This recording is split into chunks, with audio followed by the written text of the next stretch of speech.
நான்லாம் வந்து சம்பாதிக்க ஆரம்பிச்சேன்னா 100 கோடி 150 கோடி எப்பயோ தொட்டுட்டு எனக்கு அது மேலே கிரேஸ் இல்லை. நான் பார்த்த லைஃப் ஸ்டைலு, என்னை சுற்றி நடந்த சம்பவங்கள், அதில் ஏதாவது இந்த சொசைட்டிக்கு நான் ஏதாவது ஒன்று மாற்றணும். சும்மா ஏதோ பிறந்தோம் வளர்ந்தோம் சத்தோன்னு போகிற மாதிரி நம்ம ஃபார்முலா இருக்கக்கூடாது. நம்ம சத்தத்துக்கு அப்புறமா கூட இவன் ஏதோ ஒரு மாற்றத்தை கொண்டு வந்தாண்டான்னு தோணுச்சு எனக்கு.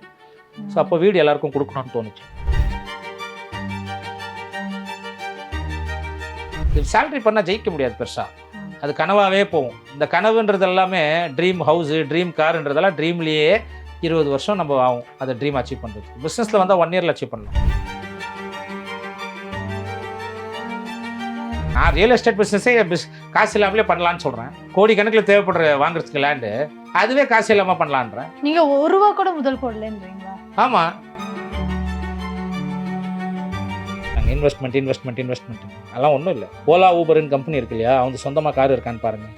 ஜொமேட்டோ பண்ணுறாங்க இல்லையா, அவங்களுக்கு சொந்தமாக ஹோட்டல் இருக்கான்னு பாருங்கள். இப்போ டெர்னம் ஹோம்ஸ் எடுத்துக்கோங்களேன், என் பேரில் சொந்தமாக லேண்ட் இருக்காது, புரியுதா? நானே மார்க்கெட்டிங் எடுப்பேன். வீடு கட்டுறீங்க, கட்டினா வந்து இன்றைக்கி நான் ஒரு வீடு கட்டியிருக்கேன், ஒரு 30 வருஷம் கழிச்சு விற்கும் போது, சார் இதெல்லாம் பழைய பில்டிங் சார், இதுக்கு வேல்யூவே இல்லை. அதே மாதிரி லேண்டுக்கு சொல்லுங்கள், சார் இதெல்லாம் பழைய இடம் சார், இதுக்கு வேல்யூவே இல்லை சொல்லுவாங்களாருன்னா, நிலத்துக்கு வேல்யூ சார் வளர்ந்துருச்சு சார் வாங்க. கன்ஸ்ட்ரக்ஷனுக்கு மாத்திரம் சொல்லவே மாட்டாங்க. So construction is depreciation product. இங்கே இன்றைக்கி இருக்கிற மார்க்கெட்டில் ப்ராப்பர்ட்டி வாங்காதீங்கன்ற நான். 20 வருஷம் நீங்கள் இந்த பிஸ்னஸில் சர்வே பண்ணி வரீங்க. உங்ககிட்ட யாராவது ஸ்கேம் பண்ணியிருக்காங்களா? உங்களை ஏமாற்றிருக்காங்களா? உங்ககிட்ட தொழிலை கற்றுக்கிட்டு வெளியே போய் பண்ணவங்க நிறைய பேர் இருக்காங்க. நான் 100 கோடீஸ்வரங்களை உருவாக்கியிருக்கேன். உங்களுடைய மாத வருமானம் எவ்வளவு? அது வந்து டிபெண்ட் ஆகுமா, 10 லட்சம் இருக்கலாம், 20 லட்சம் இருக்கலாம், 50 லட்சம் இருக்கலாம்.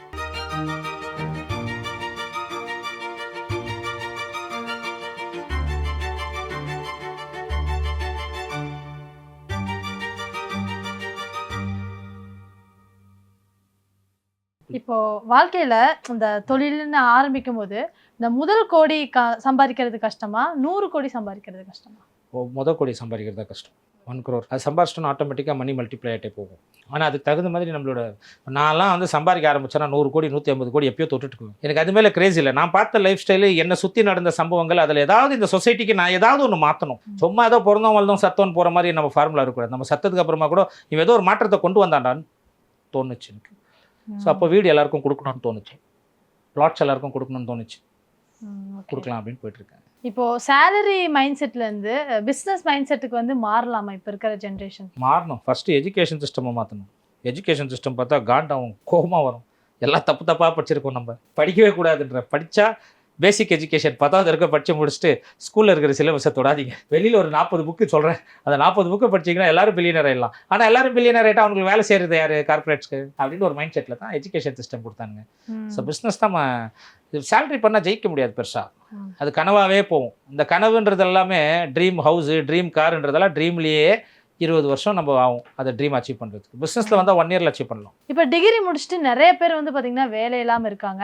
இப்போ அவங்களுக்கு இருக்கிற ஒரு விஷயம் என்னென்னா, நான் பிஸ்னஸ் ஸ்டார்ட் பண்ணுறேன் அப்படின்னு சொல்லிட்டு ஒரு சர்வே பண்ணுறாங்க. சில பேருக்கு அது சக்ஸஸ்ஃபுல்லாக போகுது, சில பேருக்கு வந்து அது ஃபெயிலியர் ஆகுது. இப்போ அன்எம்ப்ளாயாக இருக்கிறவங்க வந்து பிஸ்னஸ் அப்படின்னு போகிறது வந்து நல்லதுன்னு நினைக்கிறீங்களா? அன்எம்ப்ளாய்மெண்ட்னு இல்லைம்மா, படித்தாலும் சரி படிக்கலானாலும் சரி பிஸ்னஸ் பண்ணுங்கன்ற. நம்மளை சுற்றி நான் என்ன பிஸ்னஸ் பண்ணுறதுன்னு ஃபஸ்ட்டு கேள்வி கேட்பாங்க இல்லையா, அதுவே தப்பு. சுற்றி நிறைய கொட்டி கிடக்கு ஆப்ஷன்ஸ். டெலிவரி பாய்ஸ், இப்போது ஒரு காலத்தில் ஹோட்டலில் ஒருத்தன் வந்து சாப்பாடு சப்ளை பண்ணுறதுக்கு வாடா வேலைக்குன்னு கூப்பிட்டா போயிருந்தேன். நான் பிஇ படித்து முடிச்சுட்டு ஒரு 10 இயர்ஸ் பேக் வச்சுக்கோங்க. அப்பாவோட ரெஸ்டாரண்ட் ஒன்று இருக்குது, ஃபுட்டு நம்ம ஆன்லைன் டெலிவரி பண்ணலாம், எவன் ஆர்டர் பண்ணுறான்னு நீ எல்லாத்துக்கும் எடுத்துகிட்டு போய் கொடு அப்படின்னு சொன்னால் பையன் கேட்டிருப்பானா? என்ன இன்ஜினியரிங் படித்து முடிச்சிருக்கேன், என்ன போய் சாப்பாடு டெலிவரி பண்ணுறியா? இப்போது இன்ஜினியரிங் படித்து முடிச்சுட்டு டிகிரி படித்து முடிச்சுட்டு எத்தனை பேர் இருக்காங்க தெரியுமா? நைட்டில் பார்ட் டைமாக ஒர்க் பண்ணுறவங்க எத்தனை பேர் இருக்காங்க தெரியுமா ஜொமேட்டோவில்? நான் பெங்களூரில் போன வாரம் ஃபுட் ஆர்டர் பண்ணேன், எம்பிஏ படித்து முடிச்சுட்டு ஒருத்தன் வரான், கேட்டால் வேலை கிடைக்கலன்றான். என்ன சொல்கிறீங்க? அப்போ ட்ரெண்டு மாறுதில்ல. அப்போ அது ஒரு பிஸ்னஸ் ஆக்குங்க. அதை தாண்டி இங்கே டிமாண்ட் அண்ட் சப்ளைன்னு ஒன்று இருக்கும். ஒருத்தருக்கு ஒரு பொருள் தேவைப்படும், இன்னொருத்தருக்கு அது எப்படி சேர்க்குறதுன்னு தெரியாது. அதை கரெக்டாக தேடி கண்டுபிடிச்சி இன்வெஸ்ட்மெண்ட் இல்லாமல் பிஸ்னஸ் பண்ணுங்கள். நிறைய பிஸ்னஸ் இருக்குது. நான் ரியல் எஸ்டேட் பிஸ்னஸே காசு இல்லாமலே பண்ணலான்னு சொல்கிறேன். கோடி கணக்கில் தேவைப்படுற வாங்குறதுக்கு லேண்டு, அதுவே காசு இல்லாமல் பண்ணலான்றேன். நீங்கள் 1 ரூபா கூட முதல் போடலன்றீங்களா? ஆமாம். இப்போ இருக்கிற ட்ரெண்டில் நான் சொல்கிறேன். இப்போ நீங்களே வந்து ரியல் எஸ்டேட் பிஸ்னஸ் பண்ணுறீங்கன்னு வச்சுக்கோங்க. ரியல் எஸ்டேட் பிஸ்னஸ் பண்ணணும்னு ஆசையாக இருக்குது. நீங்கள் என்ன நினச்சிப்பீங்கன்னா, ரியல் எஸ்டேட் பிஸ்னஸ்க்கு பெரிய இது தேவை, அட்லீஸ்ட் ஒரு லேண்ட் ஓனருக்கு அட்வான்ஸ் கொடுக்குறதுக்காக ஒரு 25 லட்ச ரூபா 50 லட்ச ரூபானா தேவை அப்படின்வீங்க. அங்கே எடுத்ததுமே அங்கே வைக்காதீங்க. நான் என்ன சொல்கிறேன், உங்ககிட்ட காசே இல்லையா? உங்ககிட்ட எப்படி ஒரு 5000 10,000 இருக்கும் நம்மளால் புரட்ட முடியும். ஃபேஸ்புக், இன்ஸ்டாகிராம் இதிலெல்லாம் மெட்டா ஆட்ஸ்னு ஒன்று வருது.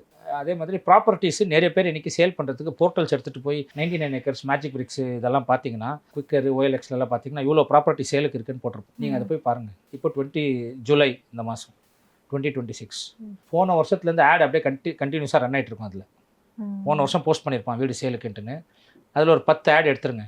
அதில் ஃபோன் நம்பர் எடுங்க, ஓனருது ஃபோன் பண்ணுங்கள். சில பேர் சொல்லுவாங்க, சார் வித்தாச்சு சார், ஆனால் ரிமூவ் பண்ண முடியல ஆடுன்னுவோம். அது ஒரு 3-4 பேர், சார் விற்க முடியல சார்னு சொல்லுவோம்.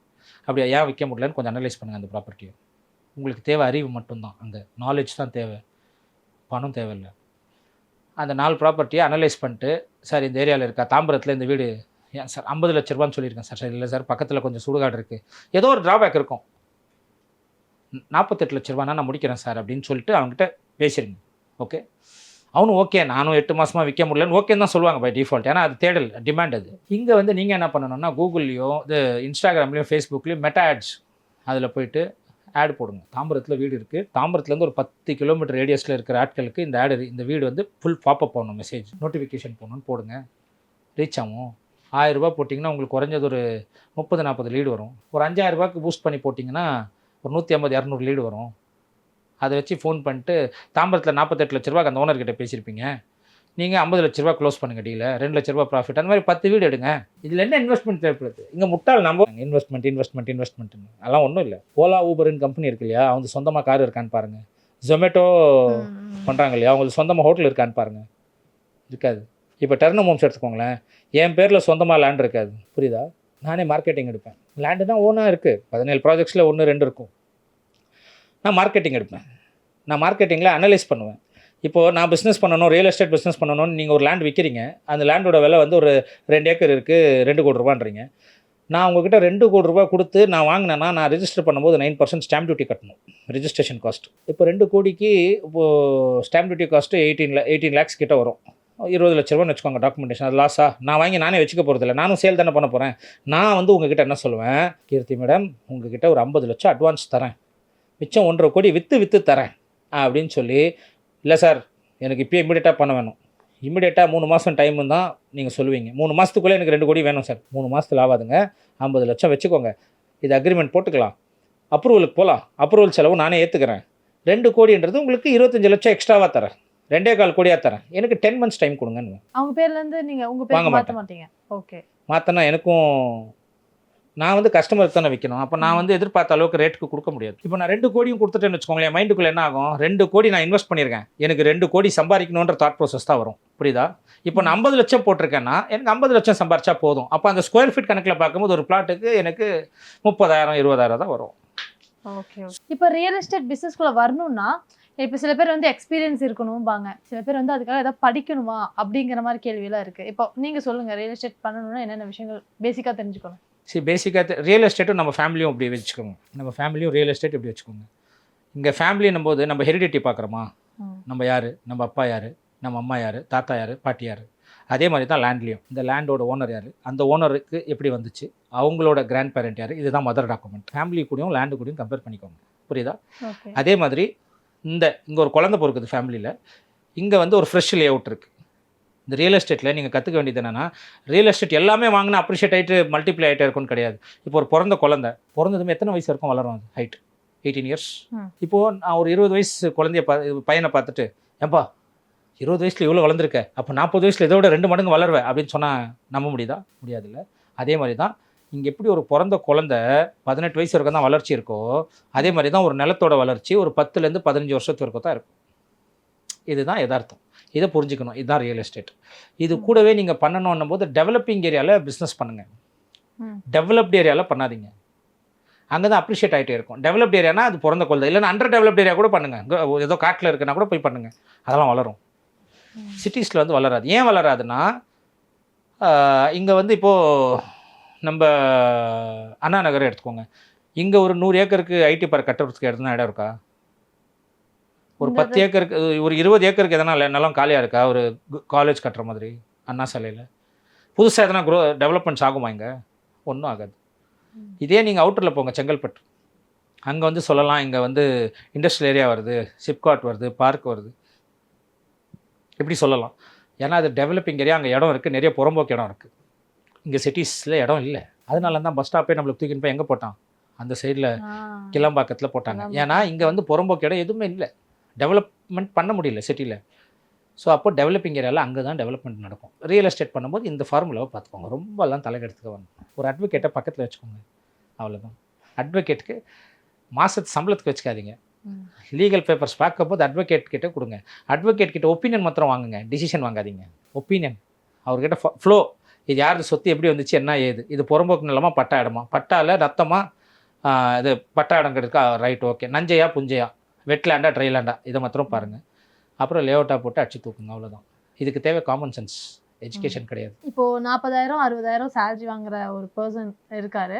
ஸோ அவருக்கு வந்து இப்போ ஒரு கனவு இல்லம் கட்டணும்னா அவருடைய பட்ஜெட் எந்த மாதிரி இருக்கணும்னு நினைக்கிறீங்க? என்ன சம்பளம் வருதோ அதில் 40% வச்சுக்கோங்க, அதுக்குள்ளே தான் ஓட்டணும். ஆனால் கடனில் வாங்காதீங்கன்ற நான். 40,000 50,000 சம்பளம் வாங்குறீங்கன்னா சொத்து பிளாட்டாக வாங்குங்க. ஏன் வீடு வாங்குறீங்க? வீடு வாங்கினா டிப்ரிசியேஷன் ப்ராடக்ட் அது. ஓகே. வீடு கட்டுறீங்க, கட்டினா வந்து இன்றைக்கி நான் ஒரு வீடு கட்டியிருக்கேன், ஒரு 30 வருஷம் கழித்து விற்கும் போது, சார் இதெல்லாம் பழைய பில்டிங் சார், இதுக்கு வேல்யூவே இல்லை.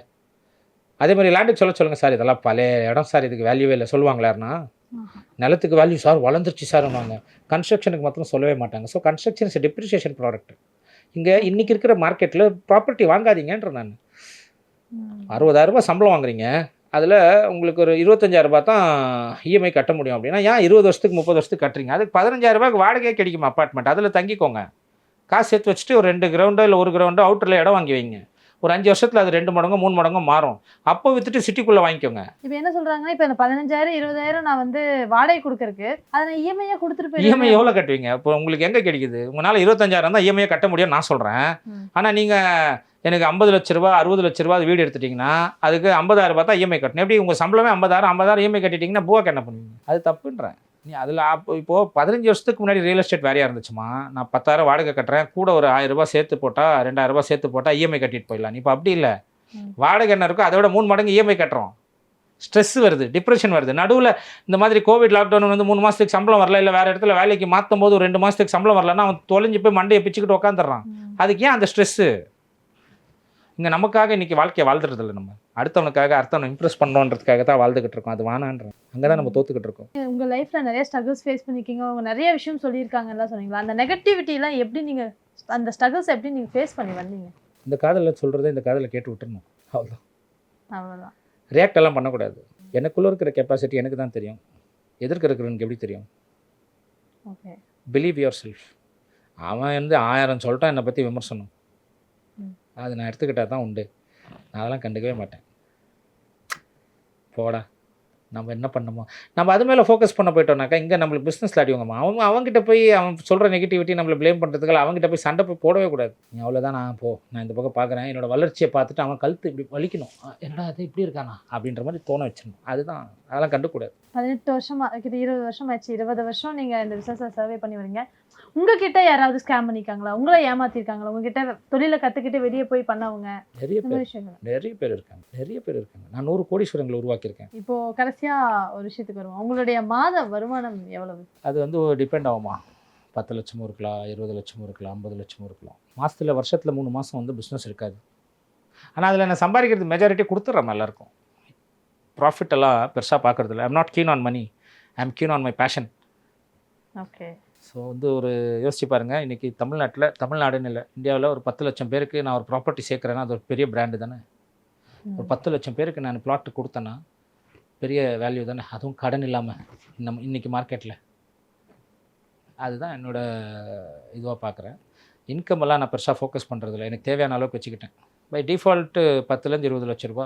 இப்போது பிஸ்னஸ் ஸ்டார்ட் பண்ணணுன்னா இந்த விஷயங்கள்லாம் ஃபாலோ பண்ணணும் அப்படின்னு சொல்லி நீங்கள் நினைக்கிறீங்க? நமக்குள்ளே ஒரு டிசிப்ளின் இருக்கணும். 1000 டே ஃபார்முலா. 1000 டே ஃபார்முலானா எவன் ஒருத்தன் ஒரு பிராண்ட் ஆரம்பித்து கன்சிஸ்டண்ட்டாக வேலையை செஞ்சு 1000 நாளைக்கு வருமானத்தை எதிர்பார்க்காத. 1000 நாள்னால் கிட்டத்தட்ட 3 வருஷம். அதுலேருந்து வர காசு எஸ்டிமேட் போடாது. இதுலேருந்து நான் சம்பாரிச்சு இதை எடுத்து கொடுத்துருவேன் அப்படின்னு கணக்கு போடாது. நீ ஏதோ ஒரு இன்வெஸ்ட்மெண்ட்டோ ஏதோ ஒன்று வேலை செய்ய வரேன்னா 3 வருஷத்துக்கு வீட்டில் தெளிவாக சொல்லிவிடு, நான் எந்த காசும் என்னால் கொடுக்க முடியாது அப்படின்னு ஓப்பனாக சொல்லிடணும். ஏன்னா அதை நான் கன்சிஸ்டண்ட்டாக 1000 நாள் அங்கே வரும், காசெல்லாம் வரும், ஒரு 1 மந்த்லேயே வந்துடும். அது வந்துருச்சுன்னு நீ மாதம் அதே எக்ஸ்பெக்டேஷனில் போயிடுவேன். உனக்கு சுத்தமாக வராதுன்னு சொல்ல மாட்டேன், வரும். ஆனால் அந்த 1000 நாளைக்கு கமிட்மெண்ட் கொடுக்காத. சின்ன வயசுலேயே ஆரம்பிச்சிரு பிஸ்னஸ். 40 வயசு 50 வயசில் ஆரம்பிக்காத. ஏன்னா நீ இப்போ உனக்கு ஒரு பயம் வந்துடும், ஃபேமிலின்னு இருக்கும், கமிட்மெண்ட் இருக்கும். சின்ன ஒரு பிரச்சனை நடந்தாலும் டக்கு டக்கு டக்கு டக்குன்னு ஆர்ட் இதாகும். 21 வயசில் ஆரம்பி பிஸ்னஸ்ஸு, 4 வருஷம் கஷ்டப்படு, தோற்று வா, 25 வயசில் எக்ஸ்பீரியன்ஸ் ஆகிடுவேன். அப்புறமா கல்யாணம் பண்ணு, பிஸ்னஸ் பண்ணு, அப்படியே உன்னை லைஃப் எடுத்து கொண்டு போ.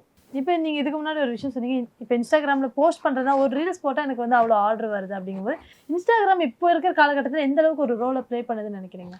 அது ரொம்ப நெகட்டிவ்மா. Negative-ஆ? எல்லாருமே நானே இன்ஸ்டாகிராம் எனக்கு ஆப்ரேட்டே பண்ண தெரியாது. அட்மின் தான், என் ஒய்ஃப் தான் சொன்னது இன்ஸ்டாகிராமில் ஓப்பன் பண்ணுன்ட்டுல. இன்றைக்கி நிறைய பேர் வியூஸ்க்காக தான் ரீல்ஸ் பண்ணுறாங்க.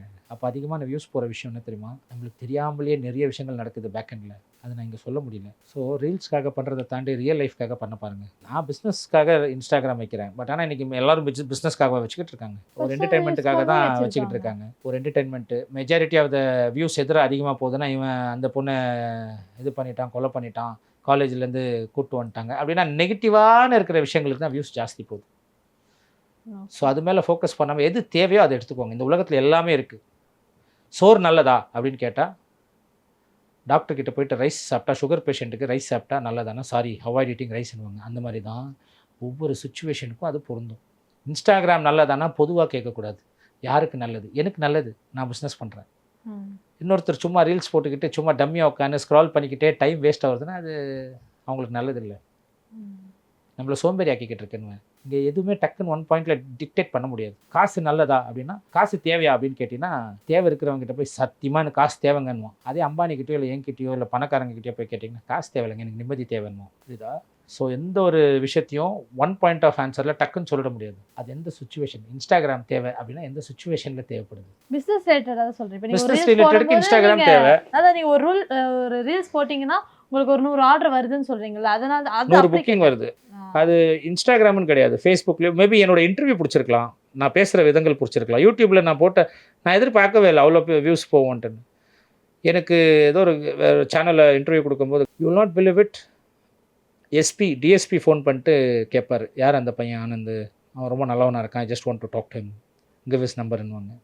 ஃப்ரான்ஸ்லேருந்து கஸ்டமர்ஸ் ஃபோன் பண்ணுவாங்க, யார் சாமி அவர், 65 வயசு ஆச்சு சாமி, நான் இது வரைக்கும் யாருக்குமே ஒரு ஹெல்ப் பண்ணல, ஒருத்தனுக்கும் 100 ரூபா கொடுத்ததில்ல, இந்த மனுஷனோட ஸ்பீச்சை பார்த்தா ஐயோ என்ன செருப்பு எடுத்து அடிச்சிக்கிற மாதிரி இருக்குது, அவர் நம்பர் கொடுங்க அப்படின்னாங்க. மேபி அந்த நான் பேசின விஷயங்கள் பிடிச்சிருக்கலாம். நான் இன்ஸ்டாகிராமில் இருக்கிற தொட்டு எனக்கு சேல் வரல, நான் இன்னொரு ஆளை வச்சு கூட இன்ஸ்டாகிராமில் பூஸ்ட் பண்ணிக்கலாம்.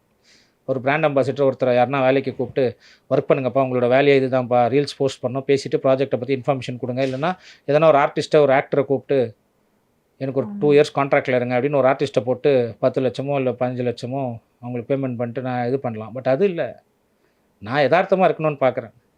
மேபி நான் பேசுகிறது பிடிச்சிருக்கு, இவர் உண்மையாக பேசுகிறாரு அப்படின்னு. சில பேருக்கு எனக்கு எதிரிகள் ஜாஸ்தி ஆகிட்டாங்க தெரியுமா, காம்படிஷன் ரியல் எஸ்டேட்டில். என்னை நிறைய பேர் கழுவி ஊற்ற ஆரம்பிச்சிட்டாங்க. ஏன்னா அவங்களோட பிஸ்னஸை நான் ஸ்பாயில் பண்ணுறேன்னு அவங்களுக்கு தோணுது. பக்கத்தில் 2 லட்ச ரூபா போயிட்டுருக்கிற இடத்த நான் வந்து 1 லட்ச ரூபாய்க்கு தரேன்னா அவனுக்கு காண்டாகுது. இவனுக்கு 6000 7000 லாபம் போதும்னு பண்ணுறான், எனக்கு 1 லட்சத்துக்கு 1 லட்சம் வேணும் லாபம் அப்படின்னு பார்க்குறாங்க. ஸோ இருக்கத்தான் செய்யும். நம்ம வந்த பர்பஸ்ன்னு ஒன்று இருக்குமா, அந்த பர்பஸை நோக்கி ஓடிக்கிட்டே இருப்பேன். உங்கள் பிஸ்னஸ் ஜர்னி பற்றி ரொம்ப அழகாக சொன்னீங்க. தேங்க்யூ.